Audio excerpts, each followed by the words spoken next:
If I may have the first slide, please. And while that's coming up, our most striking observation to date is the powerful effect that solar light appears to have on killing the virus, both surfaces and in the air. We've seen a similar effect with both temperature and humidity as well, where increasing the temperature and humidity, or both, is generally less favorable to the virus. So let me illustrate with this first slide. If you look to the right, you'll see that term half-life with a bunch of time stamps on there. First, let me tell you what a half-life is. We don't measure the virus as far as how long will it live on a surface. We have to measure the decay of the virus in terms of its half-life, because we don't know certain elements. We don't know how much a person expectorates when he spits, right? When he sneezes, whatever the case may be, we don't know how much virus is in there. So that has a bearing on how long the virus is going to be alive and active. So we measure it in half-life, because half-life doesn't change. So if you look at an 18-hour half-life, what you're basically saying is that every 18 hours, the life of the virus is cut in half. So if you start with 1,000 particles of the virus, in 18 hours you're down to 500. In 18 hours after that, you're down to 250, and so on and so forth. That's important as I explain the rest of the chart. If you look at the first three lines, when you see the word surface, we're talking about non-porous surfaces, door handles, stainless steel. And if you look at as the temperature increases and as the humidity increases with no sun involved, you can see how drastically the half-life goes down on that virus. So the virus is dying at a much more rapid pace just from exposure to higher temperatures and just from exposure to humidity. If you look at the fourth line, you inject the sunlight into that, you inject UV rays into that. The same effects on line 2 at 70 to 75 degrees with 80% humidity on the surface, and look at line 4, but now you inject the sun, the half-life goes from 6 hours to 2 minutes. That's how much of an impact UV rays has on the virus. The last two lines are aerosols. What does it do in the air? We have a very unique capability. I was discussing this with the president prior to coming out. He wanted me to convey it to you on how we do this. I believe we're the only lab in the country that has this capability. But if you can imagine a Home Depot bucket, a 5-gallon Home Depot bucket, we're able to take a particle, and this was developed and designed by our folks at the NBAC.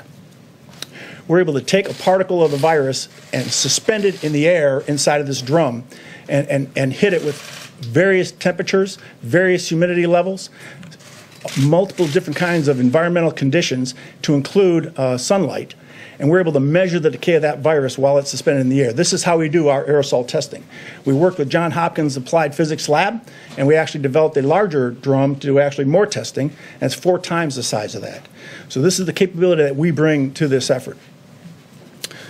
So in summary, within the conditions we've tested to date, the virus in droplets of saliva survives best in indoors and dry conditions. The virus does not survive as well in droplets of saliva, and that's important because a lot of testing being done is not necessarily being done, number 1, with the COVID-19 virus, and number 2, in saliva or respiratory fluids.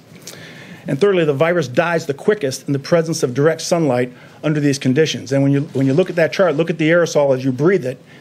You put it in a room, 70 to 75 degrees, 20% humidity, low humidity. The half-life is about an hour. But you get outside and it cuts down to 1.5 minutes. Very significant difference when it gets hit with UV rays. Mr. President, while there are many unknown links in the COVID-19 transmission chain, we believe these trends can support practical decision-making to lower the risks associated with the virus. If I could have my next slide, and while that comes up, you'll see a number of some practical applications. For example, increasing the temperature and humidity of potentially contaminated indoor spaces appears to reduce the stability of the virus. And extra care may be warranted for dry environments that do not have exposure to solar light. We're also testing disinfectants readily available. We've tested bleach. We've tested isopropyl alcohol on the virus, specifically in saliva or in respiratory fluids. And I can tell you that bleach will kill the virus in 5 minutes. Isopropyl alcohol will kill the virus in 30 seconds, and that's with no manipulation, no rubbing, just spraying it on and leaving it go. You rub it and it goes away even faster. We're also looking at other disinfectants, specifically looking at the COVID-19 virus in saliva.